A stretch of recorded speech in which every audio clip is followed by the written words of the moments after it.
মন মেজাজ ভালো না হলে অরুর দিন খারাপ যায়। এই যে সকালে ঘুম থেকে উঠতে নিয়ে কাঁথায় পা পেঁচিয়ে শব্দ করে ফ্লোরে পড়ল। বাথরুমে ঢোকার সময় দরজার সাথে ধাক্কা লেগে ব্যথা পেল। বই ব্যাগে ঢোকাতে নিয়ে পায়ের উপর ফেলল। ব্যথায় চিৎকার করে মরার মতো কিছুক্ষণ শুয়ে রইল। সে অবস্থায় সেলফোন টিপতে নিয়ে হাত ফসকে ফোন মুখের উপর পড়েছে। ব্যথায় চোখের কোণে জলে ভিজে উঠল। ব্রেকফাস্ট করতেই নিচে নামার সময় পিছলে পড়তে নিয়ে নিজেকে সামলিয়েছে, তবে এখনও হাতে একটু ব্যথা পেয়েছে। ভেজা নয়নে অরু ডাইনিংয়ে এসে বসেছে। জাবেদা বেগম পরোটার প্লেট দিতে দিতে বললেন, নাকটা এমন লাল হয়ে আছে কেন? মোবাইল পড়েছে নাকে। ইস, দেখি একটু বরফ দড়ি দিই। না থাক। এতে নিয়ে অরু ভুলেও পাশে তাকাচ্ছে না, মাথা ঝুঁকিয়ে খেয়ে চলেছে। তবে তার আনচান মন আছে না, এটা চুপ থাকতে নারাজ।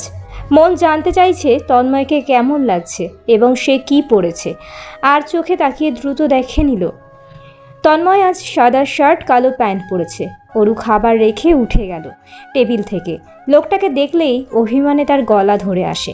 বেরিয়ে পড়ল কলেজের উদ্দেশ্যে। সাইকেল বের করতে নিয়ে দেখল তন্ময় বেরিয়েছে। অন্যদিন হলে অরু দৌড়ে তন্ময়ের পাশে গিয়ে বসত, তবে আজ সে গেল না। সাইকেল চড়ে বেরিয়ে পড়ল। যার জন্য দুল কিনেছে তাকে নিয়েই গাড়ি চালাক, তাকে পাশে নয় কোলে বসিয়ে রাখুক। অরু উঠবে না ওই গাড়িতে। অরু একদম দেখবে না এই লোককে। তামান্নার হলুদ রাত অ্যাটেন্ড করার জন্য হলুদ শাড়ি এসেছে, খুব সুন্দর তাঁতের শাড়ি। অরুর খুব পছন্দ হয়েছে। শাড়িটা দেখতে এবং ছুঁয়ে দিতেই ভালো লাগে, কিন্তু পরতে নয়।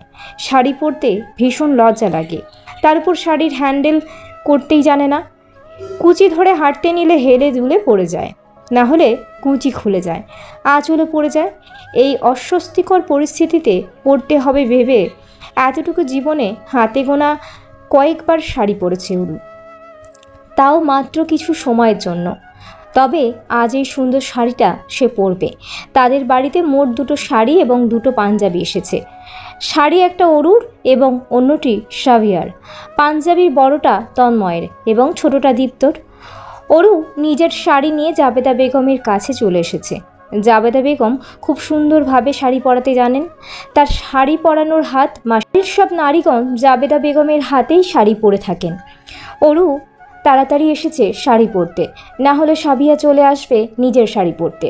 তারপর অরু শাড়ি পরতে তৈরি হতে খুব দেরি হয়ে যাবে। তারপর দেখা যাবে তন্ময়ের থেকে ধমকও শুনতে হবে, আর সে আজ একদমই ধমক শুনতে চায় না। শাড়ি পরতে নিয়ে সমানে হেসে চলেছে অরু। শরীরে খুব সুরসুরি, তার ধরাছোঁয়া মুশকিল মেয়েটাকে। সুরসুরির কারণে সে বারবার ছুটে এদিক সেদিক চলে যাচ্ছে। জাবেদা বেগম হেসে বললেন, এত শ্বশুর কোথা থেকে আসে তোর? তোমার নেই যেমন। এ সময় উপস্থিত হয়েছেন মোস্তফা সাহেব। দরজার সামনে কেবলই এসে দাঁড়িয়েছেন। তাকে দেখে জাবেদা বেগম চুপসে গেলেন। ঠোঁটের কোণের লাজুক হাসিও তৎক্ষণাৎ গায়েব হয়ে গিয়েছে। অরু আশপাশ কিছু খেয়াল করেনি তখনও। সে খিলখিলিয়ে হেসে ঘুরে ফিরে বলল, তোমারও নিশ্চয়ই শ্বশুরি আছে, তাই না বড় মা? দেখি তো। বলতে বলতে জাবেদা বেগমের কোমরে বেসামাল ভঙ্গিতে ছুঁয়ে দিতে লাগলো। লজ্জায় জাবেদা বেগম বাকরুদ্ধ। মোস্তফা সাহেব দ্রুত পায়ে ফিরে গিয়েছেন। জাবেদা বেগম অরুর বেসামাল হাতজোড়া দুহাতে চেপে নিয়ে বললেন, থাম বান্দর। অরুকে শাড়ি পরাতে গিয়ে জাবেদা বেগমকে বেশ হেনস্থা হতে হয়েছে। কপালের ভাঁজে বিন্দু বিন্দু ঘাম জমেছে। চোখের সামনে শাড়ি পরনে দাঁড়ানো অরুর সরল মুখশ্রী দুহাতে নিয়ে বললেন, মাশাল্লাহ, আমার হুলপরি। অরু লাজুক ভঙ্গিতে হাসছে। কুচি ধরে ঘুরে ফিরে জাবেদা বেগমকে দেখাচ্ছে। দু একটা ডান্স স্টেপও করে দেখালো। জাবেদা বেগম বললেন, এমন বোয়াল মাছের মতো ছোটাছুটি করলে শাড়ি তো খুলে যাবে। ও হ্যাঁ আচ্ছা, এই যে আর লাফালাফি ছোটাছুটি করবো না। কুচি ধরে হেলে দুলে জাবেদা বেগমের রুম থেকে বেরিয়ে অরু যাচ্ছে রুবির রুমের দিকে। সে সাজতে যাচ্ছে রুবির কাছে। রুবি খুব সুন্দর করে সাজাতে জানে। সে মেকআপ কোর্স নিয়েছিল 3 মাসের।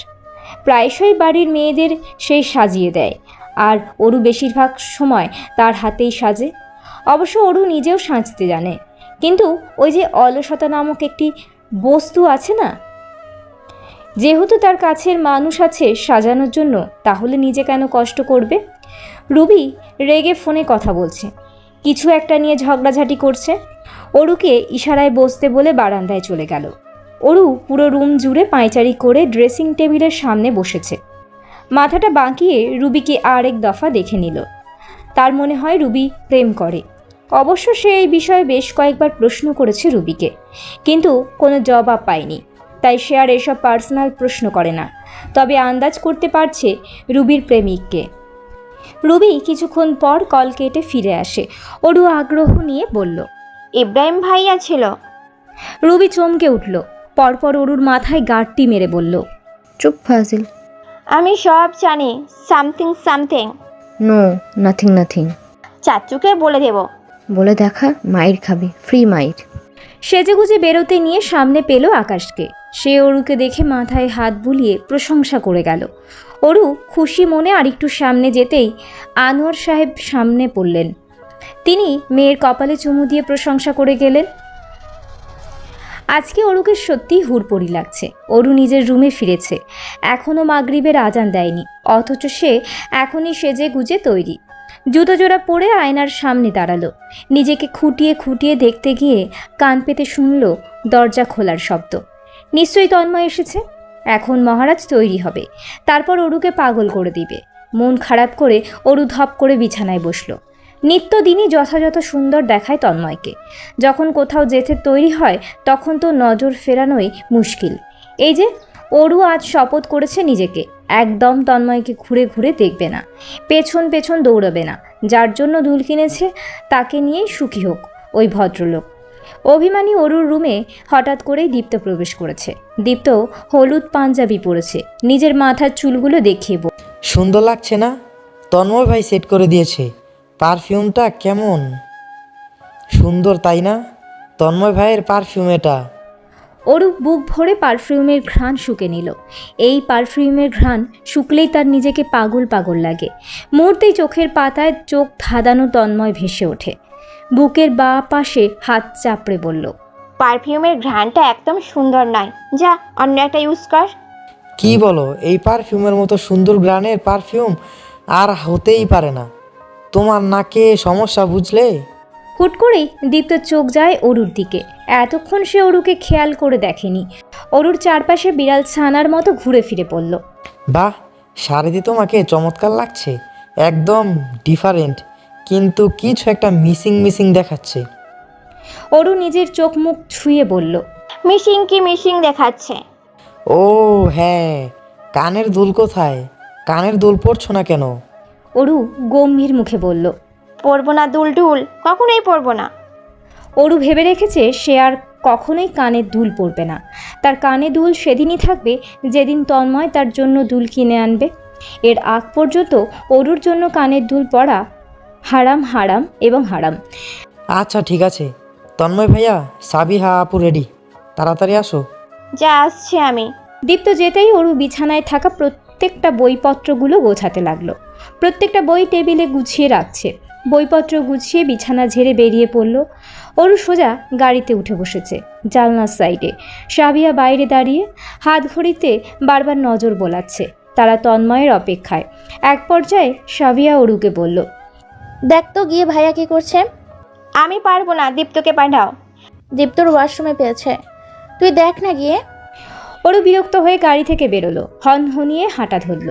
ড্রয়িং রুমে মুফতি বেগম বসে টিভি দেখছেন। অরু ভাবছে চাচিকে বলবে তন্ময়কে ডেকে আনতে। পরক্ষণেই তার মনে পড়ল মুফতি বেগমের কোমরে ব্যথার কথা। আশেপাশে আর কাউকে দেখছেও না।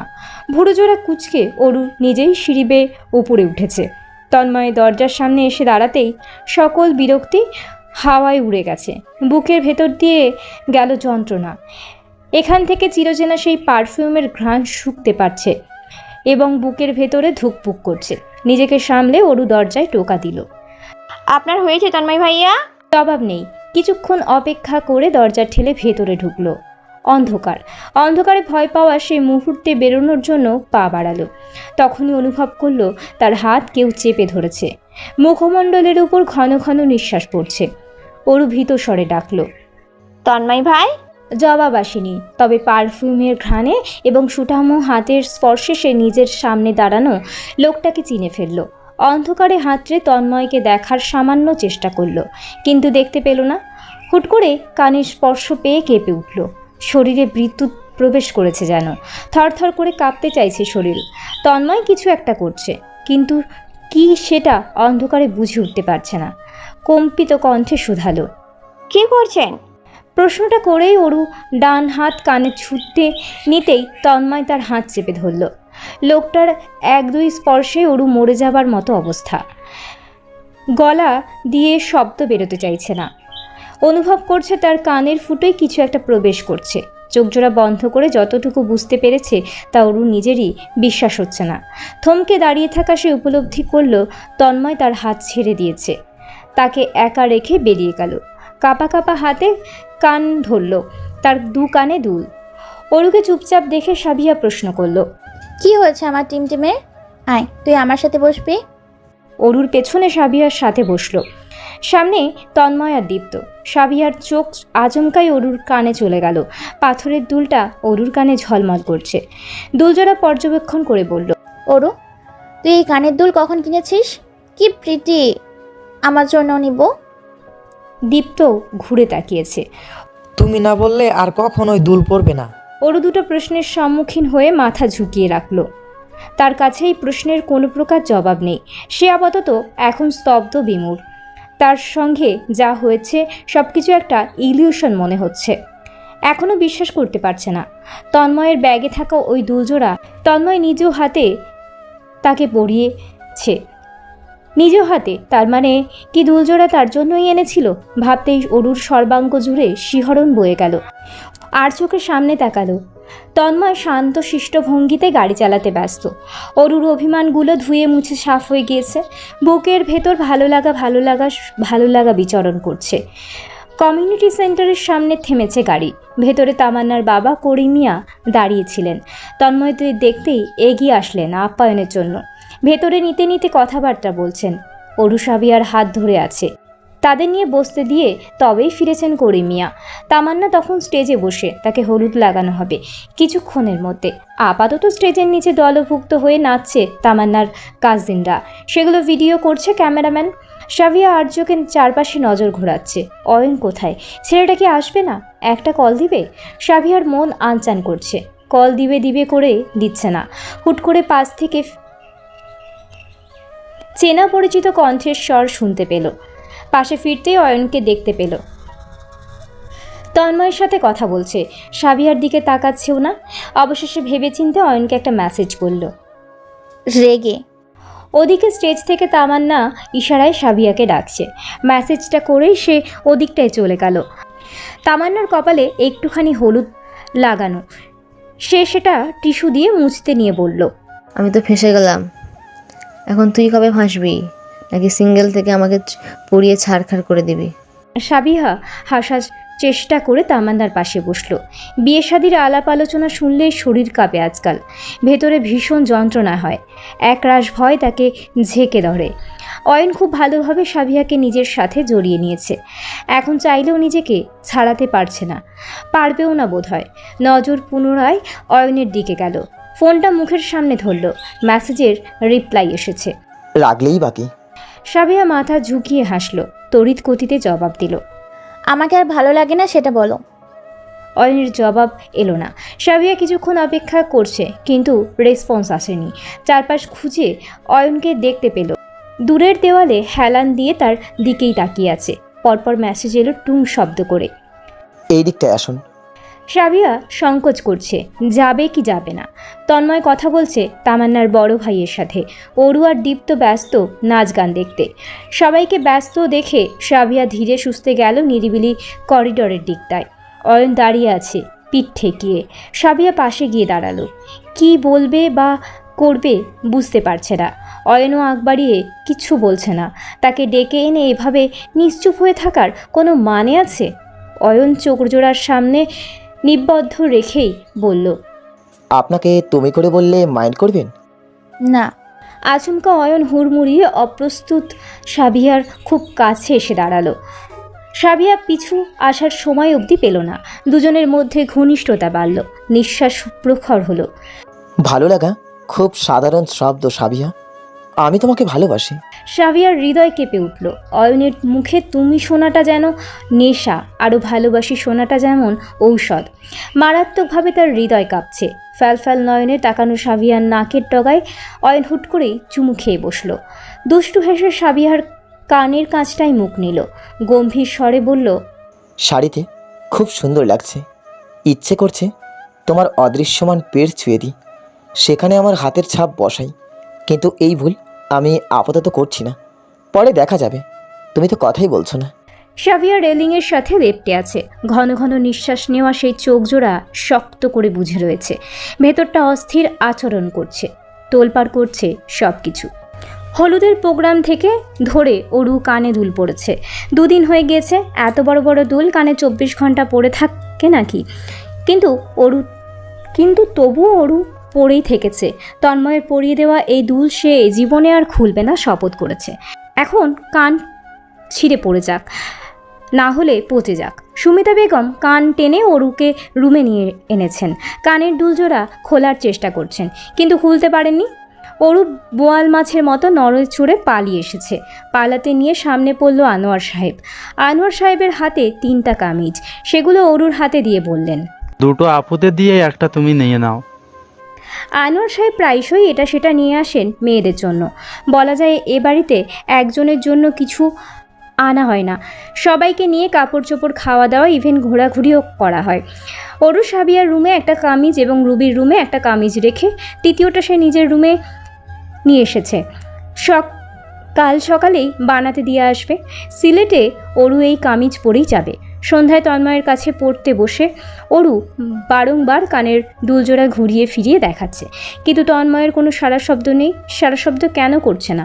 তন্ময় কি জানে কতটা ব্যথা সহ্য করে রয়েছে এই দুলের জন্য? এই যে ব্যথায় অরুর কানে হাত ছোঁয়াতে পারছে না, কার জন্য? তার সামনেই গম্ভীর মুখে বসে থাকা এই মহারাজার জন্য। অথচ মহারাজার ধ্যান জ্ঞান কিছুই নেই। কলম ফেলে দেবার ভঙ্গিমা করে অরু তন্ময়ের দিকে ঝুঁকে গেল। তার কানের দুল ঠিক তন্ময়ের মুখের সামনে। কলম তুলে সোজা হয়ে বসল। না, তন্ময়ের কোনো রিয়াকশন নেই। কেন? নিজেকে আর সামলাতে পারছে না। অরু এবার সোজা সাপটা প্রশ্ন করল, কানের দুল আমার জন্য কিনেছেন তাই না? তন্ময় বইয়ের পৃষ্ঠা উল্টো পাল্টা করে দেখছে। অরুর প্রশ্নে মাথা তুলে তাকালো না অবধি। প্রশ্নের জবাব দিবে তো দূরের বিষয়। অরু পুনরায় বলল, বলেন না। জবাবে তন্ময় হুট করে পাশে রাখা বেত দিয়ে অরুর হাতে মেরে বসলো। ব্যথিত হাত ধরে অরু হাঁসফাঁস করতে লাগলো। যেখানটায় লেগেছে বেতের বাড়ি সেখানটায় লাল হয়ে গিয়েছে মুহূর্তেই। চোখজোড়া জলে টলমল করছে তার। হাত ডলতে ডলতে চেয়ার ছেড়ে উঠে দাঁড়ালো।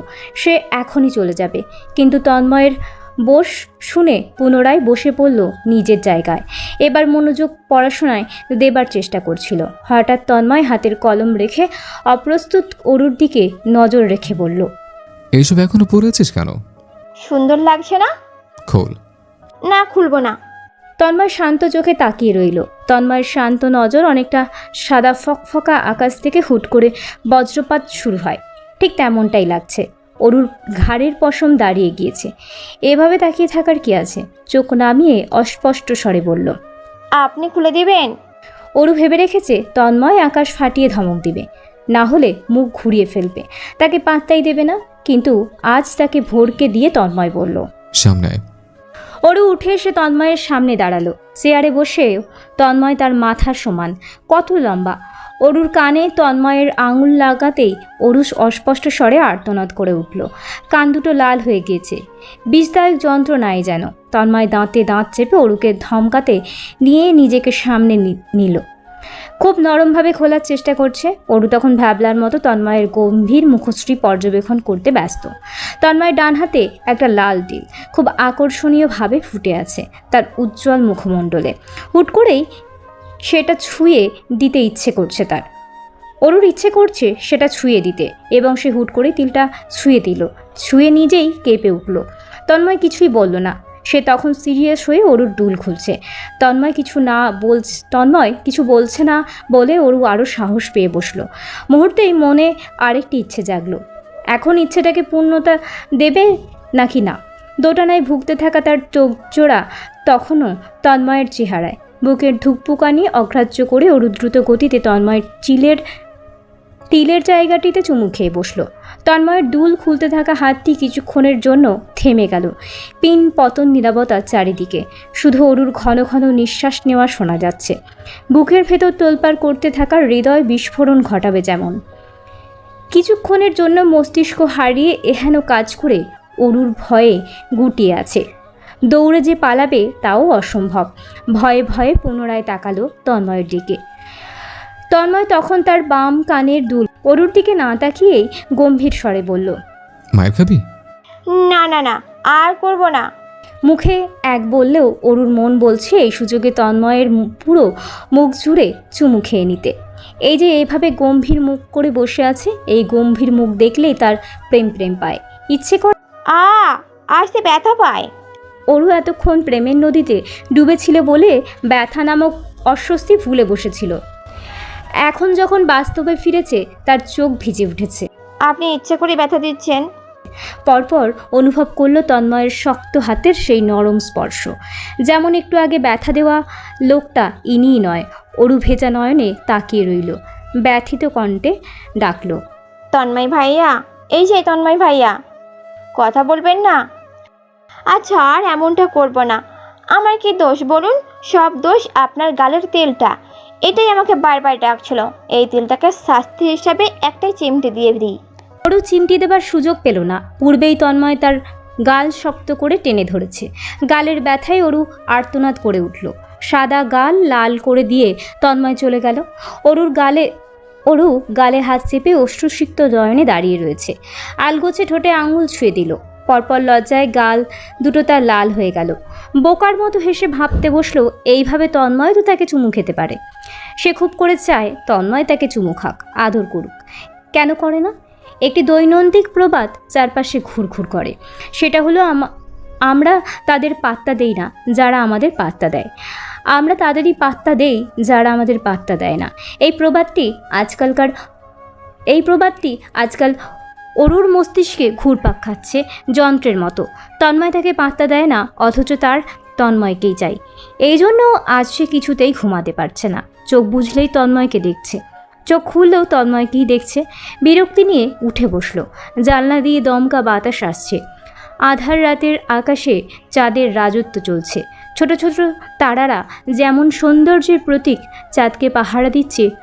অরু উঠে জানলার সামনে দাঁড়ালো। এক মনে তাকিয়ে রইল আকাশের পানে। কানে ভেসে আসছে ধীর শব্দের কথাবার্তা। অরু নিচে তাকালো। গার্ডেনের লাইটগুলো জ্বলছে। স্পষ্ট দেখা যাচ্ছে দুটো চেয়ারে কেউ বসে। ভালোভাবে দেখেই চিনতে পারল তন্ময় এবং মোস্তফা সাহেবকে। অরু দেয়াল ঘড়ির দিকে নজর দিল। ঘড়ির কাঁটা রাত 1টা পরে। এই গভীর রাতেও তারা কী নিয়ে আলাপ আলোচনা করছে সে নিজেও যাবে কি না চিন্তাভাবনার মধ্যে অরুর পাজোড়া কাজ করতেই শুরু করেছে একান্তই। রুম থেকে বেরিয়ে পড়ল। আশ্চর্যজনকভাবে ড্রয়িং রুমে দীপ্ত বসে। এখনও ঘুমাতে যায়নি ছেলেটা। অরু ধমকাতে যাবেই পূর্বে দেখল মুফতি বেগম ট্রে নিয়ে বাইরে যাচ্ছেন। অরু দীপ্তকে ছেড়ে সদর দরজা খুলে বেরিয়ে গেলেন। সামনেই আনোয়ার সাহেব। ওই সাহেব দাঁড়িয়ে। মুফতি বেগম ট্রে থেকে সকলকেই এক একটা চায়ের কাপ দিচ্ছেন। অরুকে দেখে আনোয়ার সাহেব বললেন, আম্মু এখনো জেগে যে? ঘুম আসছে না বাবা। বলতে বলতে বাবার কোলে ঢুলে পড়ল। কিছুক্ষণ দাঁড়িয়ে থেকে সকলের কথাবার্তা শুনে বুঝতে পারল ঠিক কী নিয়ে আলাপ আলোচনা চলছে। শুক্রবার তারা সিলেটের উদ্দেশ্যে বেরোবে। মাসখানেকের থাকা সম্ভব না, তবে 7 দিন থাকবে, মানে 1 সপ্তাহ। শুক্রবার আসতে আর মাত্র 4 দিন। অরু খুশিতে গদগদ। সে এখনই ভাবতে বসেছে কি নিবে। ভাবতে ভাবতেই তন্ময়ের দিকে তাকালো। পায়ের উপর পা রেখে বসে আছে তন্ময়। ট্রাউজার আর টি-শার্ট পরা। তন্ময়কে সবসময় ভালো দেখায়।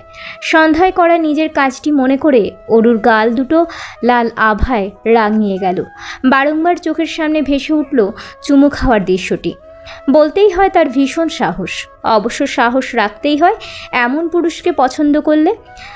আনমনে ভেবে অরু মুচকি মুচকি হাসতে লাগলো। তন্ময় তার দিকে তাকাতেই নিজের 32 দাঁত দেখিয়ে হেসে উঠল। এখন অরুকে দেখতে লাগছে স্নিগ্ধ আধারের প্রেয়সী, চন্দ্রিমা আকাশের আধার রাতের স্নিগ্ধ প্রেয়সী।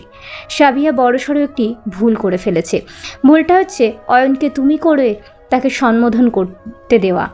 আজকাল অয়নের কথায় বুলি ফুটেছে, তুমি তুমি তুমি সারাদিন করতেই থাকে।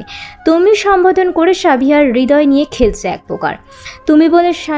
তুমি বলে ছেলেটা সাহসী হয়ে গিয়েছে, কী সব উদ্ভট কথাবার্তা বলে, মুখে লাগাম রাখা যেন ভুলতে বসেছে। সাবিয়া বেশ কয়েকবার ধমক দিয়েছে, তবে এখন ধমকে অয়ন একদমই ভয় পায় না, মাথায় চড়ে বসেছে এক প্রকার। তাই সাবিয়া একটা ভয়ঙ্কর শাস্তি তৈরি করেছে অয়নের জন্য। সেটি হলো টোটালি দুদিন কোনো প্রকার কথা অয়নের সাথে বলবে না। এই দুদিন অয়নকে নিজের মুখও দেখতে দিবে না। এর জন্য লাগলে সে বাড়ির গাড়িও ব্যবহার করবে। এই তো সকাল সকাল আবারও কল করেছে। এখন সে অফিস যাবে আর অয়ন যাবে ভার্সিটি। তাহলে এই সময়টা কেন কল করেছে ছেলেটা? সাবিয়া কল ধরল না, তৈরি হয়ে নেবে, তখন পুনরায় কল এসেছে অয়নের। সাবিয়া সেলফোন সাইলেন্ট করে রাখলো, গাড়ি করে বেরিয়ে পড়ল। যেতে নিয়ে অয়নকে রাস্তার মোড়ে দাঁড়িয়ে থাকতে দেখলো, চা খাচ্ছে, ভার্সিটির ড্রেস পরে। অয়নের গলায় ঝুলানো টাইখানা দেখলেই তার ইচ্ছে করছে টেনে ধরতে, তবে সুযোগ হয়ে ওঠেনি কখনো। নিশ্চয়ই তার জন্য দাঁড়িয়েছিল। সাবিয়া মুচকি হাসলো, ছেলেটা পারেও বটে, কতটুকু পারে এটাই দেখার বিষয়।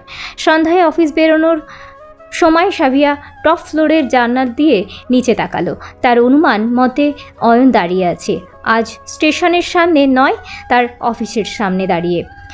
সাবিয়া সেলফোন বের করে অয়নের শতাংশ মেসেজগুলো দেখে বুঝতে পারল খুব ভয় পেয়েছে অয়ন। মাত্রই 1.5 দিন হয়েছে, এতটুকু সময়ে এত ভয় পেতে হয় নাকি? সাবিয়া উল্টে ভেবেছিল কালো দেখা সাক্ষাৎ কথা, কিন্তু এই ছেলে এখন দিশেহারা অবস্থায় ঘুরছে। দীর্ঘশ্বাস ফেলে সাবিয়া বেরিয়ে এলো। নিচে নামতেই অয়ন সামনে এসে দাঁড়ালো। চোখ মুখ ঘামে ভিজে আছে, বেশ ক্লান্ত দেখাচ্ছে তাকে। উত্তেজিত কণ্ঠে শুধালো, কি হয়েছে? সাবিয়া জবাব দিল না, নিঃশব্দে ব্যাগ থেকে রুমাল বের করলো। খুব যত্নে অয়নের মুখ মুছিয়ে দিল। নাকের ডগায় জমে থাকা ঘাম খুব কৌশলে মুছলো। তারপর বিনয়ী সুরে বলল, কি হবে? কল মেসেজের জবাব কেন দিচ্ছিলে না? ব্যস্ত ছিলাম। ইচ্ছে করে করেছেন তাই না? সাবিয়া একটি জিনিস লক্ষ্য করেছে, অয়ন রাগলে ইদানিং আপনি বলে, না হলে সর্বক্ষণ তুমি তুমি করে বলে। তার মানে এই পিচ্ছে এখন রেগে আছে। অয়ন হুড়মুড়িয়ে চলে যাচ্ছে, হেসে সাবিয়া তার পেছন পেছন চলছে। হুটহাট ডাকছে, তবে সারা শব্দ করছে না। ওই পিচ্ছি অয়ন। অয়ন ঘুরে চোখ রাঙালো। সাবিয়া শব্দ করে হেসে উঠল। হাসতে হাসতেই সে অয়নের হাত ধরল। অয়ন মুহূর্তেই নরম হয়ে গেল যেন। সারাদিনের রাগ অভিমান নিমিষেই শেষ।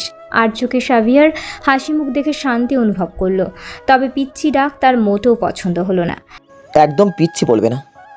পিচ্ছি একটা ছোট অয়ন। বলেই সাবিয়া উচ্চ স্বরে হাসতে লাগলো। অয়ন ভ্রুজোড়া কুঁচকে সাবিয়ার হাসি মুখের দিকে তাকিয়ে হঠাৎ দুষ্টু হেসে মাথাটা সাবিয়ার মুখের সামনে নিয়ে বলল, পিচ্ছি বললে কিন্তু চুমু খাবো। সাবিয়ার হাসি বিলুপ্ত হয়ে গেল মুহূর্তেই। চোখ মুখ শক্ত করে হনহনিয়ে সামনে চলে গেল। এবার অয়নের হাসার পালা। পেছন থেকে উচ্চ শব্দে হেসে চলেছে। হাসতে হাসতে সাবিয়ার উপর পড়ে যাচ্ছে এক প্রকার। সাবিয়ার একটু অভিমান হলো বটে। ছেলেটা কি জানে না প্রেমিকাদের যে ছাড় দিতে হয়, এভাবে প্রতিশোধ নিতে হয় না ছোট ছোট বিষয়। সাবিয়ার প্রেমিক আসলেই পিচ্ছি, কিছুই বোঝে না, বোকা, অবুঝ এবং নাদান প্রেমিক।